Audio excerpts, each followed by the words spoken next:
About our plans to transform Jamaica on two levels. First, through investment in our richest resource, you, our people, and transform the quality of your life.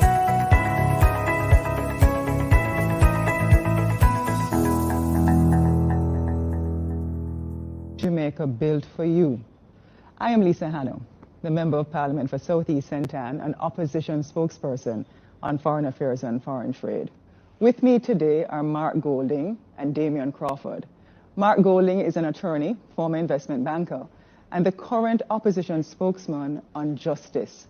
He's also the Member of Parliament for South St. Andrew, and he has a profound understanding of the nation's finances and the economy. Mark, good morning. And of course, all of us know Damian Crawford, our Vice President of the party. And Damian is a businessman and an accomplished university lecturer at the University of the West Indies. He's also the chairman of the PMP's Manifesto committee. That committee has developed the People's Pledge and our wealth plan. Gentlemen, welcome. Thank you. And welcome to all of you, our viewers. Damian, it is said that perhaps this is the most important election since our independence for a host of reasons.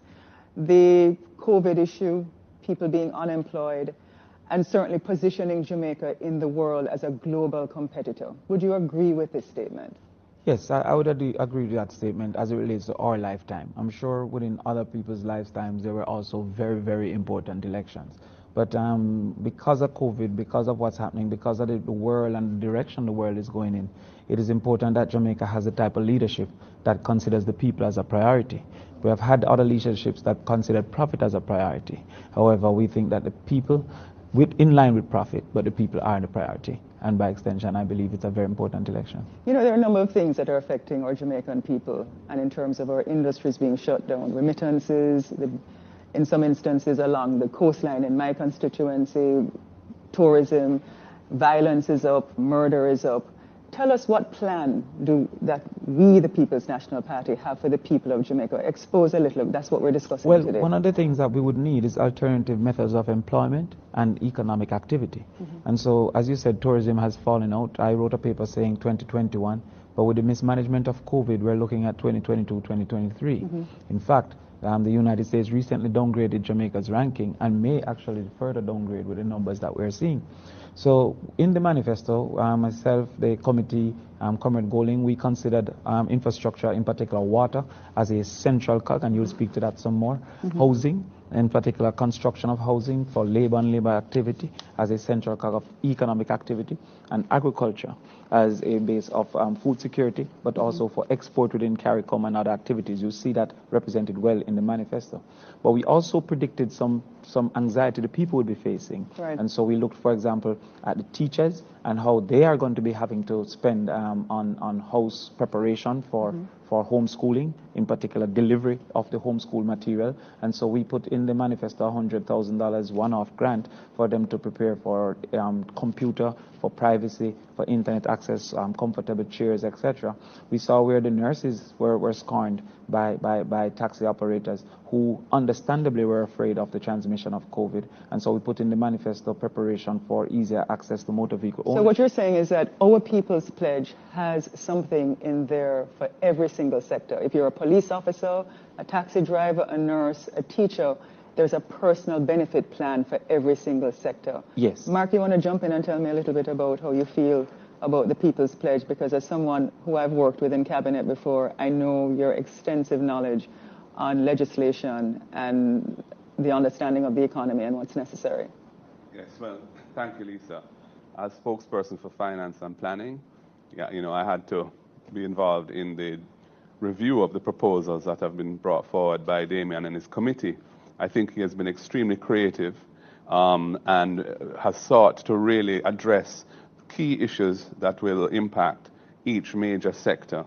And a lot of those measures are relevant in this time of COVID.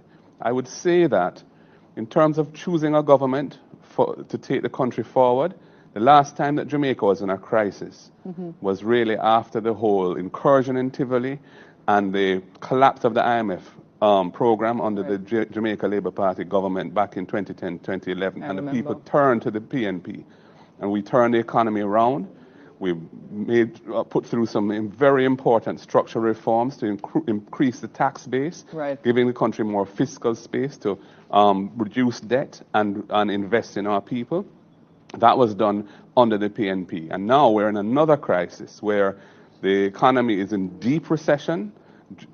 Many people have lost their jobs. Our major foreign exchange earning industry has basically shut down, and there is no clear end to it in sight. We are in a crisis nationally, and I think the people need to turn to the People's National Party to try and get us out of this crisis again. Before I come back to Damien on the wealth plan, tell me, as a spokesperson on finance, some of the key areas, the top priority areas that the People's National Party, our party, will look to in terms of stabilizing this economy and a COVID recovery plan, which is under the People's Pledge. Well, we have a mixture of approaches. There's to try and ease the burden on persons who are going to be impacted and are being impacted. So job creation is very critical. Employment opportunities need to be created. Affordable housing needs a significant thrust and focus, and we have a financing arrangement, rent to own, to facilitate persons whose incomes are modest becoming homeowners of a modest unit which can be expanded as their wealth increases over time. That's one. For persons who have to take additional costs for childcare, we're going to create a tax credit for childcare expenses for those people. Especially those single mothers. Single mothers. We're also looking to increase the NHT mortgage availability to single mothers as well in terms of the quantum that the single parents can access through the NHT. On the macro level, the economy needs to be rebalanced because we have lost one of our major legs, which is tourism. Agriculture and food security and rural development are key to that. We will have a ministry really focusing on agriculture and rural development, supporting not just production, but the marketing aspects of farming as well. Excellent. Because export agriculture has to become a mainstay of our economy. We're also looking at, as I said, construction through the housing, affordable housing, driving that, which will provide a lot of jobs to construction workers, looking to fast track the certification of artisans and tradesmen so they can participate in that thrust as well. And then manufacturing has been doing well with the more competitive economy that was created through the reforms that were implemented on the IMF agreement. We need to support our manufacturers further, especially through in areas of export manufacturing. And then there's the global logistics and global services. Global logistics, we're very disappointed with what has happened with the SEZ, the Special Economic Zones. When we piloted and passed that legislation, we anticipated that it would be transformative by providing a very business-friendly environment and tax regime. Very sluggish. It's been sluggish. Yeah. It's been mired in bureaucracy. They have not been able to implement it in the way it needs to be implemented. We're committed to that. Thank you for that. I want to turn to Damien now to speak about our wealth plan. Yes. And I want you to give us some serious hints. I know Dr. Phillips is going to be launching it, but I think we can sweeten the pot a little bit for the Jamaican people to just kind of whet their appetite as to what our party will do for the Jamaican people. I must add to what Comrade Golding has said, because we had hours of conversation just trying to find the right equilibrium between what we're facing as a country and what we need for our people.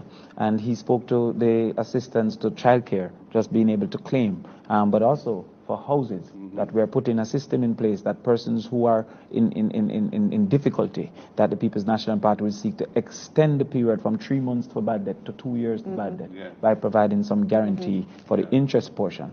The wealthy program, and I want to establish it is wealthy, meaning the Y, which is a very important aspect. I want you to explain that, because a lot of people believe that prosperity is wealth, but prosperity is seasonal. And prosperity is also the individual. Right. So we have always been a party for progress. We felt that a rising tide raises all boats. And so the wealthy plan is seeking to do exactly that. The W is for water. The E is for employment and entrepreneurial activities. The A is for access, in particular to education and to the internet as a necessary part of business and learning. The L is for land, which the leader of the opposition and the soon Prime Minister of Jamaica has been very committed to land ownership. And we feel that you shouldn't go to the embassy of the United States and be told you have no ties to the only country that can't deport you. And the T? And so the T is for technology, and the H is for housing, and the Y is for youth. And that's why the Y is very important, because there can be no wealth without youth development. Absolutely. So therefore, that is what the leader will be coming to. We have highlighted some within the manifesto, and one of the things we are very excited about is the grants remuneration program. Well, before you get to the grants remuneration program, there's something that's extremely personal to me as a rural MP, and that is access to water. Everybody knows that me talk about water all the time. Because in a country that is surrounded by water, the water distribution and access is not equitable. And so many people, and in this day and age where water should be a human right and water gives people dignity, tell me about what we're going to do in the People's Pledge to provide water to our Jamaican people. Lisa, you made a great point, because most times we speak to equity, we think is only in income.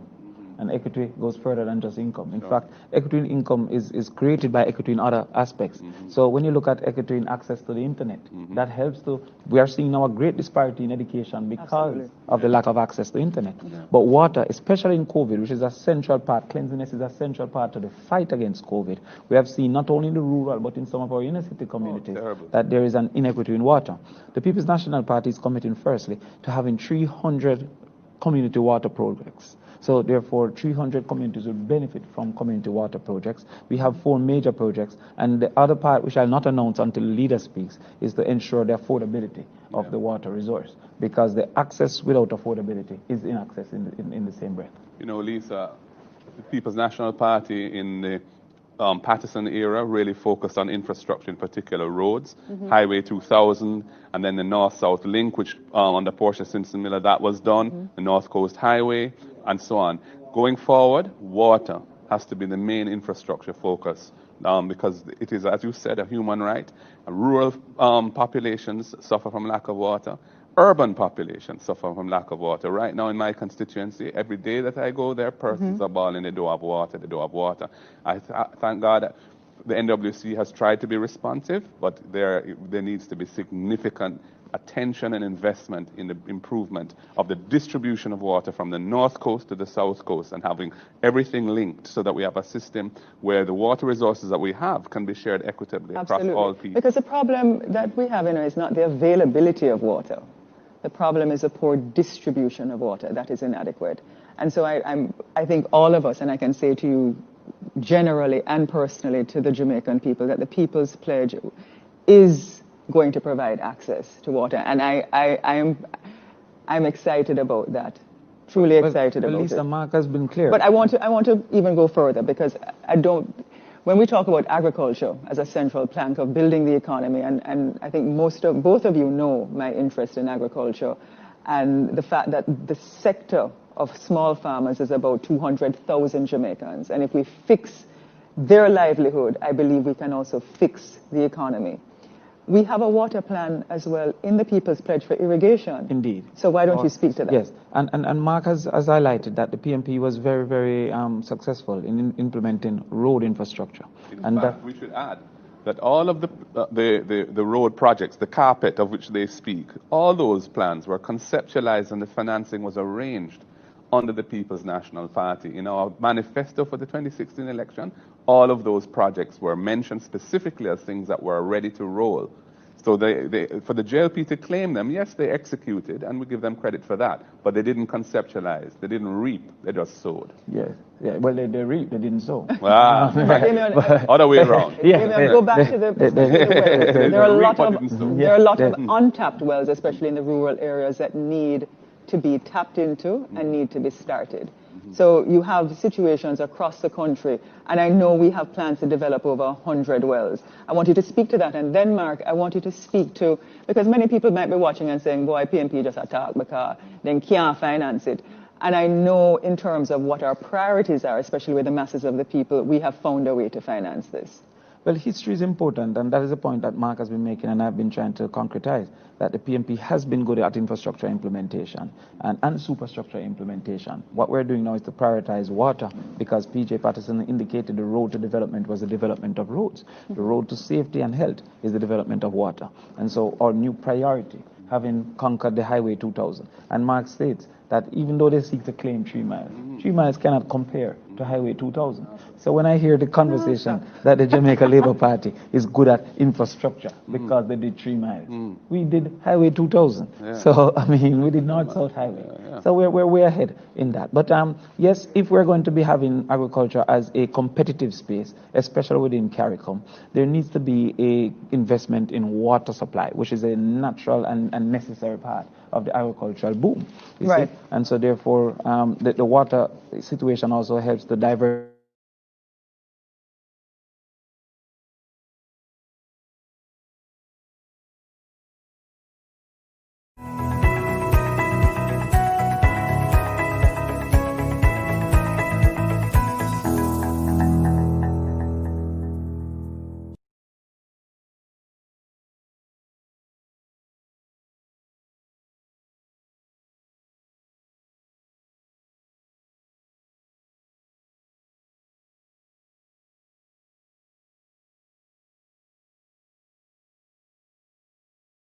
Though they seek to claim 3 miles. 3 miles cannot compare to Highway 2000. So when I hear the conversation... I was actually going to get to that, because during Michael Manley's time, there was a rural electrification program, which was a national program to bring power and electricity to people's lives. In this PMP administration, we're taking it a step further because we believe in universal access to technology. Who wants to take that up? Go ahead, Raymond. You can roll out. Yes. Well, as you said, we've had a commitment to what we call the last mile build-out. The last mile build-out is the areas of infrastructure that is not profitable for private investment to do so. So rural water came as a source of last mile build-out and rural electrification as a source. Because of the renewal of the public sector. We will not be creating another rural internet, but we'll be putting a special department within the Ministry of Technology to ensure that there's total access to the internet. One of the first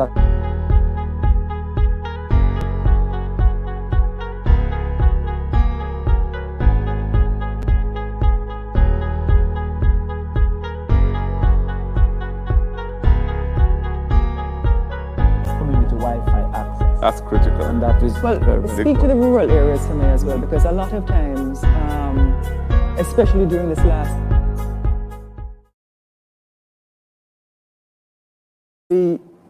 driving around with copied paper, yes, to get the instruments the students want and to get them access to the Wi-Fi. How will we transform Jamaica, especially the rural areas, those hills, where there's very, very little access to cables for internet? Two approaches. One is to do the satellite, which is the satellite access, and another where it's necessary to do broadband build-out. There are many studies, IDB and other studies, that have spoken to the estimated cost of broadband build-out, and that's about $8 billion. If we were to do total broadband, but also to satellite. So when we pair the two, it will be much more affordable and it will be much more essential for the people. What we know is that if knowledge is power, information is the access to knowledge. And by extension, the access to information is a source of power. And especially with COVID and the realities of COVID, especially the uncertainty of school being open at any given point in time, especially with the announcement of a kind of a paired school and online, we definitely need for the students to have initially and for the communities. Well, let us talk a little bit about that, because we're now seeing a second spike. And the issue that we're also confronted with is there was a massive public relations campaign at the beginning of COVID, and the People's National Party had been saying, look, there's not enough testing going on. There's not enough information out there as to how to manage it. And I think people were lulled into this false deception where there was significant mismanagement. Now we're in a huge crisis, and people are concerned. Talk to me a little bit about the PMP's COVID recovery and rescue operation. Well, firstly, well, there are different aspects to it. There's a healthcare aspect to it, which maybe Damien can touch on, and there's the economic aspect of it as well. Essentially, what we're trying to do is to find ways of helping businesses survive and employment to continue to be to grow rather than diminish during this time. So we have looked at, Damien touched on the idea of homeowners who may fall into default on their home mortgages. And these we're talking about their primary residence now, where we would provide a mechanism through a guarantee of interest payments, that would mean that the banks would not have to enforce the collateral. Back up again and explain that again, because I want our viewers to hear that. Where persons are unable to make payments on their home mortgages, after a 90-day period, the regulations that apply would require the bank to start to try and realize on that loan by selling the property. And we're saying in the time of COVID, that needs to be changed so that that becomes 2 years. And we will protect the financial institutions for the interest portion of that. The principal is already covered by the value of the unit, so the interest portion of that we would cover through a guarantee. So that would give persons some time to recover as the economy hopefully rebounds over the next 2 years, rather than having their homes sold from under them. That's one idea. That's one idea. That's but one for issue. businesses, we're going to the GCT arrears and the penalties and interest that are charged on GCT arrears.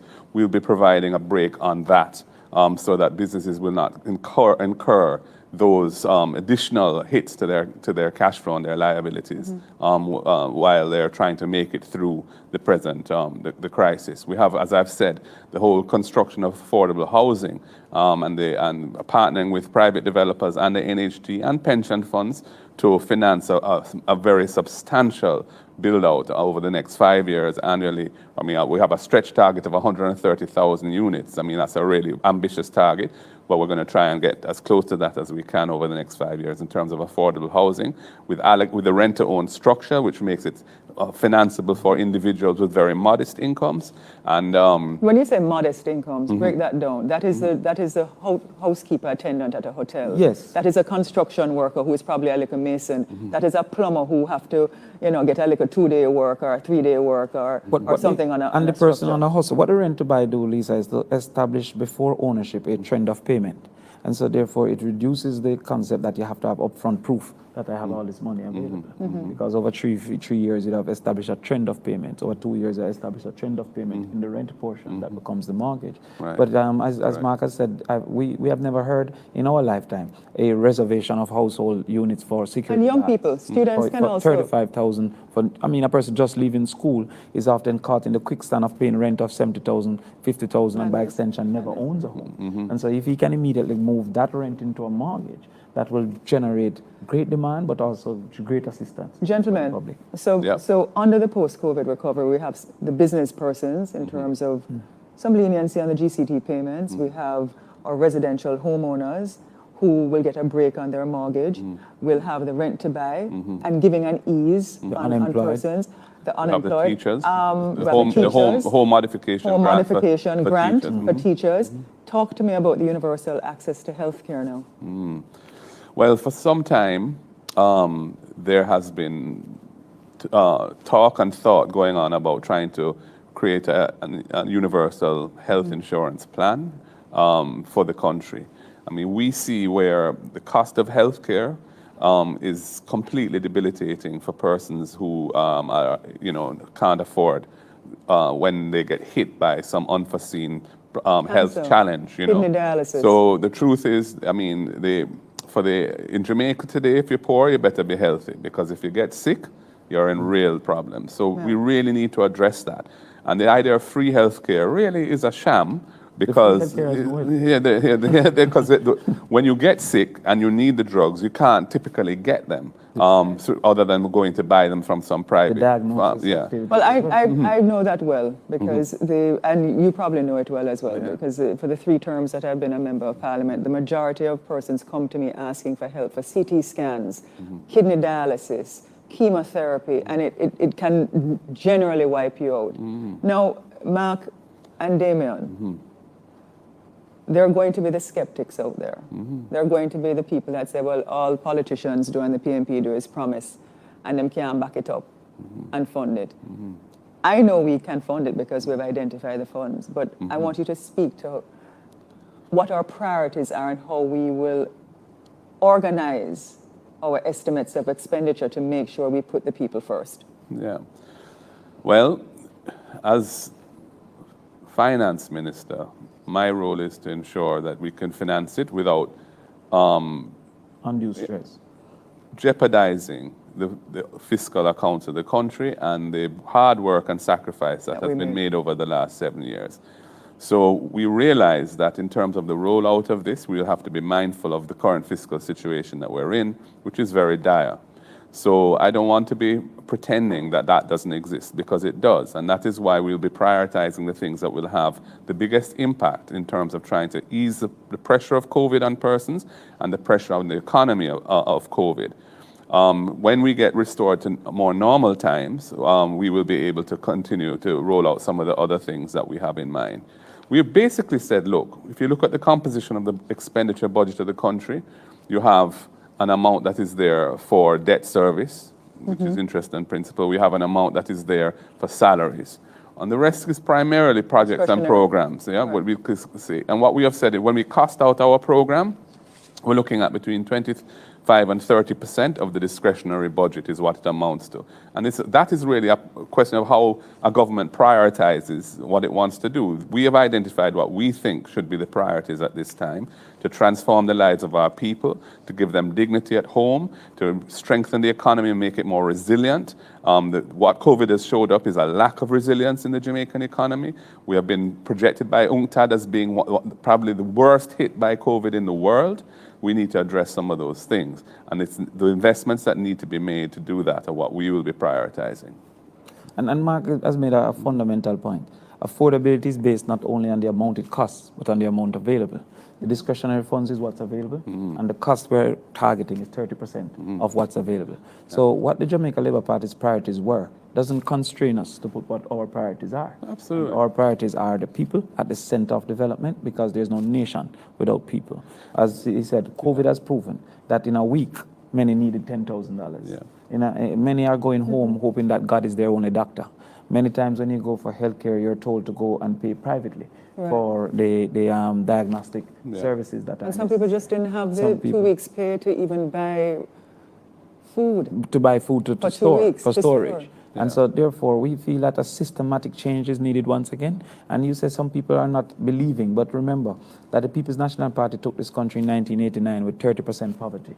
We took it down in 2007 to 7% poverty. So we have proven our ability. The propaganda against what the PNP has done is untruthful, but the evidence that we've been putting out with PNP did that is proven that the PNP... I mean, even on the issue of growth and the management of the economy, the propaganda and spin out there is that the JLP do a better job. If you just look at the facts, if you look at the last 8 years that the JLP has been in office in the country, the average annual growth rate is negative under the JLP. Why don't you say that, amplify that? The 4 years that they've been in power now and the 4 years under Bruce Golding, if you were to average out the annual growth rate in those 8 years, it is negative. Well, if you look at the last 8 years of PNP government, the 4 years under Portia Simpson Miller, and the last 4 years before Bruce Golding, the average annual growth rate is positive, is over 1% per annum, including the highest growth rate in the last 20 years, which was over 3% in 2006.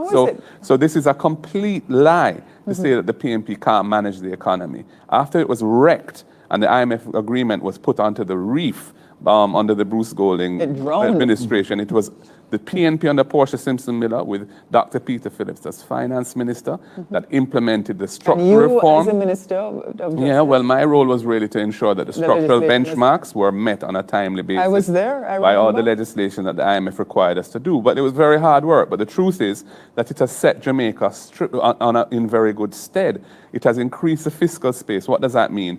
The tax revenue base of the country has grown phenomenally as a result of those reforms. Even without the economy itself growing at any appreciable rate, the tax revenues available to the government have outstripped the rate of inflation and growth significantly. What does that mean? There's been more resources to do things, but the question is, what are you prioritizing with the money that you have? You have to put the people in the center of development. Social investment in the people, uplift our human capital, uplift our productivity, make us globally competitive. We are great people, but we must invest in our people to achieve our greatness. Well, let me jump in on this one, because Mark has said that... Why don't you jump in on this one, Damien? Yes, there's been a lot of lies. No, but there's a lot of lies to correct. And we have to highlight as well, with Peter Bunting as the Minister of Security in the last administration.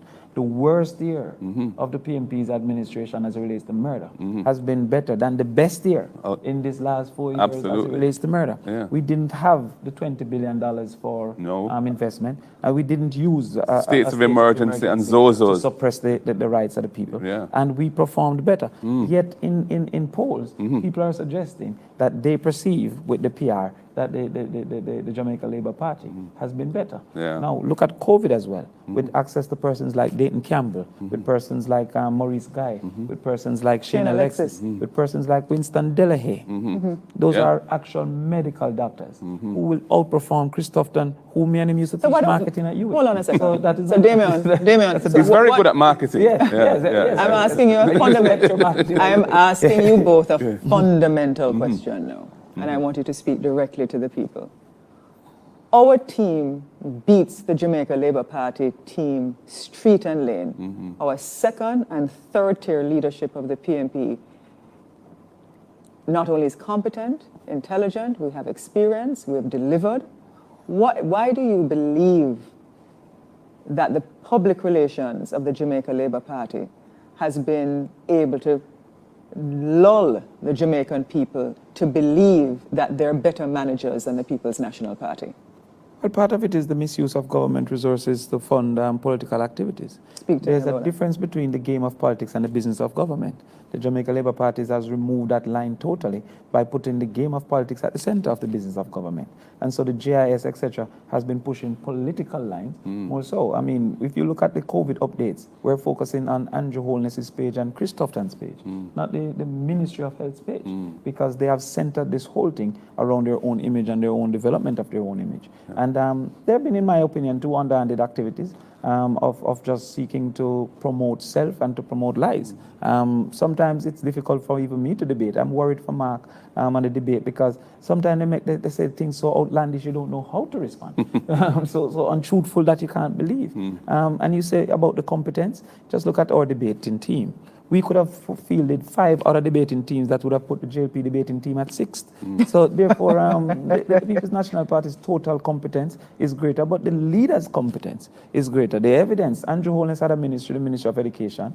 We don't see the evidence of what we have seen with Peter Phillips under the Ministry of Finance. And so therefore, I think that Peter Phillips is more competent, more capable, and more experienced. And with the energy of the rest of us around him, I think the People's National Party will make a better government, a better team, and our plans have been better. The JLP announced an election. Until now, they haven't put a manifesto. Well, the 13 years that I... and we have our manifestos. In the 13 years that I have been a member of Parliament, I've been in opposition twice and in government once. The JLP has been in government 9 years in my time as serving the people of Southeast Santan. And under our time, I can specifically say that we definitely transformed the economy. The benefits that Jamaica is reaping today is as a result of the People's National Party. But I want to really come back because I've said specifically that we can't just meander out of this COVID fog. We really have to leapfrog out of it. And we have to have the leadership and the management structure that takes us out of it. The Jamaican people have actually heard us give some tangible solutions. And I think they are very impressed by the solutions that the People's National Party has put on the table. So in closing, I really want to thank you and Mark for the tremendous work that you have done. I would like to speak a little bit more to our COVID plan because people are anxious. They are concerned about the livelihood of their children, especially in terms of education. It might even be pushed back to December. Some children are being told that they'll only go to school 3 days a week. A lot of mothers don't even know where to find the first cent, Marcus, as to where they're going to buy the book from, let alone the uniforms because they're out of work. So to our viewers, the choice is clear. What type of Jamaica will you choose? A Jamaica run by politicians who raid public coffers as seen in our institutions like the Caribbean Maritime University and Petrojam, plans to steal protected lands or mismanage our healthcare system. Currently, the JLP government is unable to control crime and violence. A PMP government with Dr. Peter Phillips, who jailed the biggest criminals, A JLP government who neglected our ship workers, or a PNP government who defended our ship workers? A JLP government that, wants to build luxurious villas for themselves, or a PNP government that will build 130,000 new homes for those persons who really build our economy, the plumbers, the teachers? Our PNP government who built Jamaica, we defend the right to the quality of living for every Jamaican. We defend the masses. We'll always be here for you. A PNP government is the leadership that you can trust. Choose the PNP and let us build your Jamaica. I now want to open the floor for questions from the media.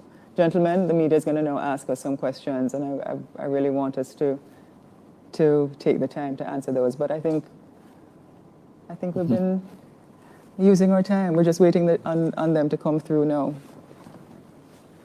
So we're going otherwise. Idea with the cook. Thank you. Good morning. This is Janet Silver from Medina. Hi, Janet. Welcome. Hi. Thank you. Contract workers in the hospitality and tourism sector. I noticed you didn't speak about that, and that's really my area of expertise. I felt the brunt of this crisis. What plans do you, the PNP, have, if any? If you form the next government, how will they work? How will you work with businesses to ensure that they're better protected as workers? Thank you. I think Damien will go first, and then Mark will jump in. Yes, thank you very much. As it relates to tourism, and I am an active player in the tourism sector and a former lecturer at the university in tourism management. But we perceive that tourism work is a special type of work in the same way that security is a special type of work. It's not a natural and automatic 9 to 5. You can't just stay 8 hours if you're serving a table that has not finished consuming. And so we're discussing and we have proposed a special minimum wage for the tourism worker. And also, as it relates to all contract work, that we want to make it less economic beneficial for a person to lay off an individual from permanency and take them on onto contract. There are needs for contract workers. However, we want to protect the contract worker by putting systems into place that they're equally remunerated for health, equally remunerated for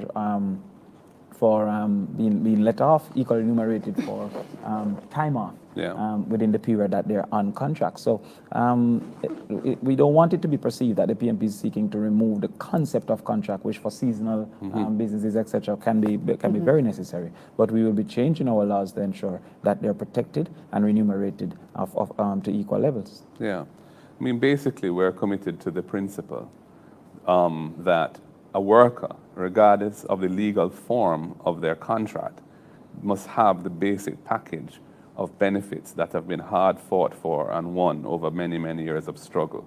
So those rights were created largely in the 1970s under Michael Manley. We talk about equal pay for women, we talk about vacation pay, we talk about maternity leave, and so on. Severance. And severance, the rights in relation to severance and so on. So we're saying that you shouldn't have a situation in which somebody can be denied those rights by virtue of being employed in a particular form. We want to get to the point where all workers in the country are assured of those rights. And we will continue to struggle to achieve that, whether through legislation and other or administrative practices, exhortation and partnership with the business community. Thank you. We've also said, Lisa, that the government will lead the way in proving that shift to those contract workers under the government's hire. So therefore, our example, leading by example. Yeah. And historically, the PNP has always been the party of the workers. Our legislation and record actually shows that. Janet, have we answered your question sufficiently, or would you like a little bit more on it? Yes, you have answered sufficiently. Thank you so much. Thank you. We now have another question coming in. I believe it was from 18 degrees north. 18 Zara degrees Burton. north. Hi, Zara. Welcome. Respect, ma'am. Hi, everybody. Good evening. Or sorry, Good morning. It looks like evening, right? Okay, sorry about that. All right. So I have some questions for all panelists and one who's not a panelist but is on the call. So the first question that I have is to either Damian Crawford or Lisa Hanna. Sure. So Damian Crawford mentioned people are the priority.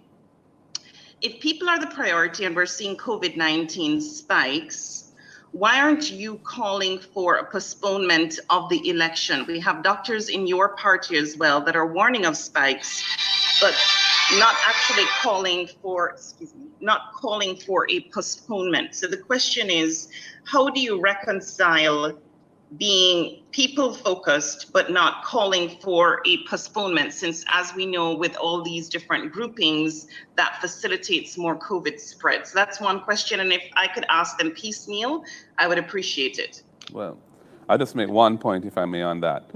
Calling the election in the middle of a spike was a reckless, selfish, and irresponsible act on the part of the Prime Minister. The JLP have kind of built a cult of personality around the Prime Minister. Their entire marketing is about him, not their team. But he must own that irresponsible decision, which has placed the country in additional jeopardy. We were already seeing the problems of the mismanagement of the border reopening, and it is manifesting now. Now you ask the question, why aren't we supporting or calling for the postponement? My understanding is that the law only allows a postponement for up to 30 days. Now, the question is, are we better off getting this over and done with as quickly as possible so that the kind of conditions that an election throws out are finished on the 3rd of September? Or do we extend them for another 30 days? I'm not convinced that it makes sense to extend. I'm open to hearing more argument about it, but presently I'm not convinced that it makes sense from a public health point of view to postpone it. What matters is how we campaign. And I think we are trying, a nomination day was, an unfortunate reality, and it was very predictable, having called an election in the middle of a spike. But since then, the style of campaigning has been much more subdued, with a few motorcade exemptions and so on. We need to continue to act responsibly as political leaders and how we go on the ground and how we do our thing, and encourage our supporters to respect social distancing, wear their masks, don't go up in anybody's face or have anybody come up in your face, keep a reasonable distance apart from each other, and wash your hands or sanitize your hands with rubbing alcohol regularly. That is the message. I don't think the postponement of the election, personally, will solve anything. It would probably make it worse. Well, I've been very vocal personally before the calling of the election, begging that an election should not be called. In fact, I was ridiculed by many to suggest that we were afraid of losing this election. Everything about an election is against constraining a spike in COVID. Every single activity. Tracing is now impossible. Politicians, myself and Lisa, must have been to 7 parishes and about 200 communities. I've been to a few too. And Mark have been to, yeah. So therefore, tracing is impossible. One politician, in fact, have been diagnosed positive. Mayor Query. Yeah, the commissioner. And I can imagine how much he has interacted with. Right. But also, we have problems because the police force has been injured with the commissioner, and I'm sure others who he has interacted with. But also the JDF has reported that they have signs of COVID. So therefore, when we say how we campaign, I'm also concerned that democracy is being surrendered because others can't get the message because they don't have internet access. So face-to-face is almost the only methodology to give information to those people. And by extension, they're being sidelined. Anyone who is diagnosed positive between yesterday and the election, their quarantine period will go past the election date. And so therefore, in the last 2 days, that would be about 200, 116 and 98, over 200 already can't vote as it relates to outside of quarantine. And the elderly. And if it continues for the next 10 days, we're looking at over 1,000 persons when we lost 2 seats by 100 and something. That is a disenfranchisement, if that's a word, of those persons. And then looking at the elderly. But suspend, I don't think... But hold on, let me jump in here, guys. To the suspension, I'm speaking to the realities that we face. Because remember, before the election was called, beaches were closed. Before the elections were called, they had to take further activities because evidence of indiscipline, quote unquote, was clear. That's right. And so they called it with that knowledge that they were incapable, that the Jamaican people were unwilling to go. So I don't think we have the handle in this one. We don't have the ability to call, nor do we have the permission to suspend. And so therefore, we are seeking to have the handle so that we can make better decisions for the people. Zara, as someone with the largest constituency in Jamaica and traveling across the country, the circumstances that we face now in Jamaica are dire for a number of reasons. I have young people who are asking me if we are living in a military state. People are laid off left, right, and center from the hotels. The bauxite situation has impacted Centan. Remittances have dried up. And so people are desperate. Desperate. The special period that we're in, during independence, I saw people exhale. It was an opportunity for them to come out and feel good about their country and themselves.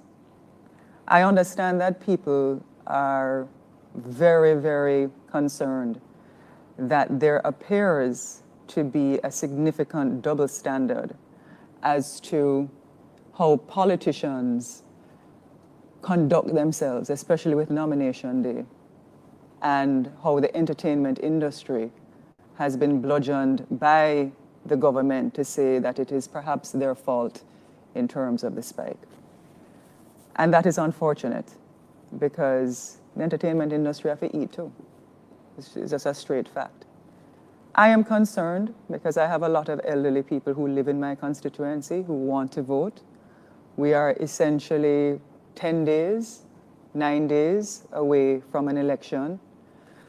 And as a mother, as a concerned citizen, as somebody who is out there interacting and understanding that in our culture, Jamaicans like to hug. Them come up in your face. Them want to touch you. Them want to feel you. Kiss you. Hug. It's just who we are.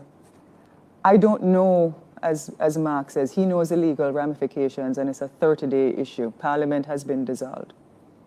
But the truth be told, I would not be opposed in the best interest of the health of our population for a postponement. If all of the data, if the PSOJ, the Jamaica Manufacturers Association, if Jamaicans actually feel that that is in our best interest. Because whether it is 30 days, whether it is the Prime Minister knew because we were not testing. He knew that when the borders were open and how the tourists were coming in, he knew that when Jamaicans came home, if them did have a funeral, them wasn't going to wait the 14 days to come out a road. He knew, but he still called it. And I am saying, right, me, Lisa Hanna, Member of Parliament of South East Centan, that if it is a situation in protecting the health of our country over the popularity of the Prime Minister, then I would not be opposed for a postponement. And that's just my position. Can I ask some other questions? I have 3 others. No, you can ask one more, Zara, because we have other people waiting, if you don't mind. And then she can come back. And then you can come back after the others. Okay, no problem. Okay. Mark Golding then. I believe I heard an interview with you once that said you have an offshore company.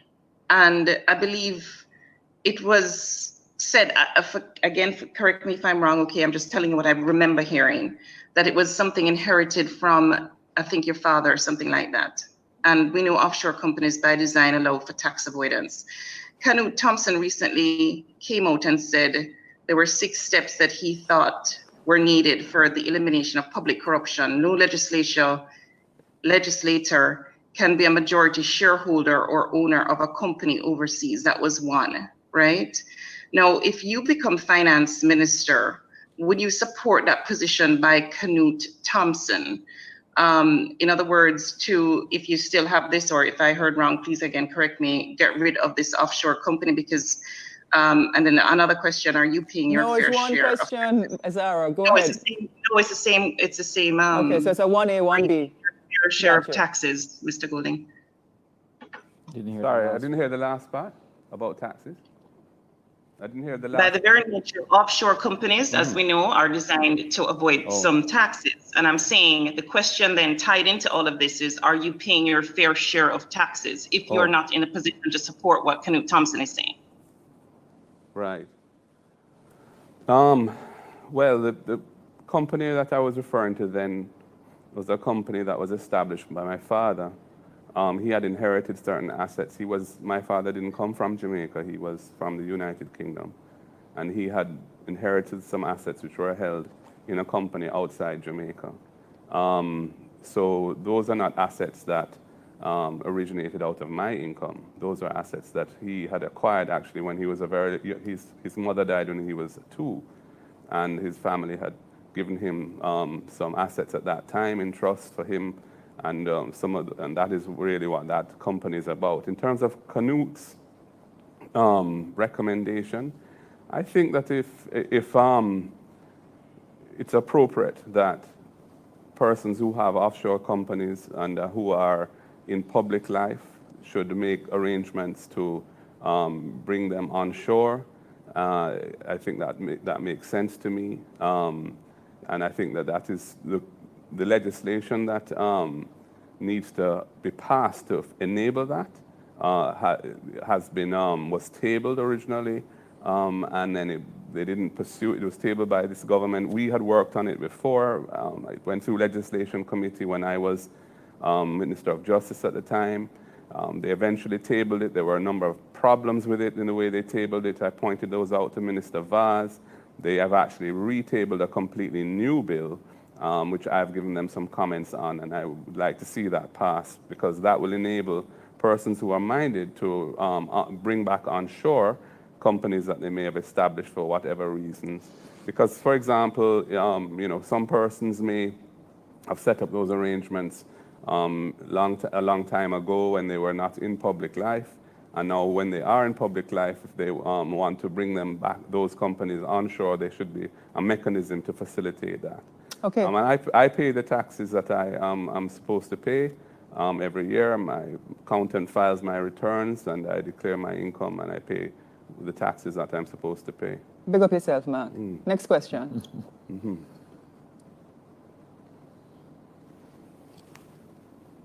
Okay. Well, gentlemen, thank you. I know all of us are. I have other questions, but I don't know if they're going to be. Okay, Zara, go ahead. I'll allow you one more question. Okay. Because we have to wrap up shortly. Well, I was saying to you that Colin Campbell, one of the persons that I had the question of was Colin Campbell. He's on the call. I don't know if he can answer. I don't know if he's willing to. He's not here. He might be on the call. It's not fair to ask him. Colin, and he's not on the panel. So perhaps you could direct that through the channel. Zara, thank you. You know, you have direct links that you can call each of us if you want those questions. Ladies and gentlemen, thank you so much for tuning in. Lisa, go ahead, Jamie. I think we have not mentioned one very important thing. What? 1 degree per household. The PMP is committed to 1 degree per household. We have identified an average school fee of 350,000, and we're saying 10,000 persons per year will receive 350,000 in scholarship to ensure that they can explain that a little bit more, because I know the university education is no longer an exception to many Jamaican households. Because Jamaican pick the bright. Yes. So tell our Jamaican people that the PMP guarantees every single household, that one of their children will be given a scholarship. Free. Well, 350,000 is our maximum at this particular point in time. And so therefore, on average, that is where we're going. Sure. But what we want to ensure is that we have less people, 8 subjects, 10 subjects, working in a wholesale because they can't afford the opportunity of going to a university. If you're going to use your resources efficiently, then the human resource must also be used efficiently.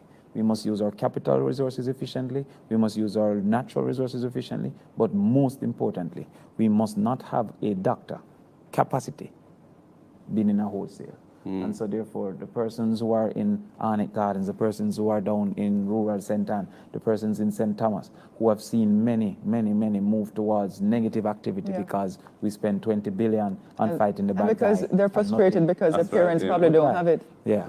So that frustration will be relieved with 1 degree per household. Mark, is there any points that you may want to just... No, I think that we have come up with a manifesto, and I want to credit Damien and his team for this is not something that we've been working on since last week.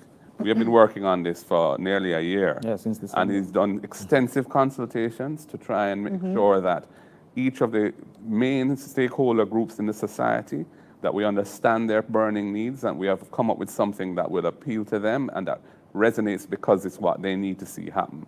And we are committed to trying to roll that out, subject, of course, to the overall economic conditions that we're in, and not in any way jeopardizing Jamaica's long-term economic health, but mindful of the need to put the people in the center of what we do.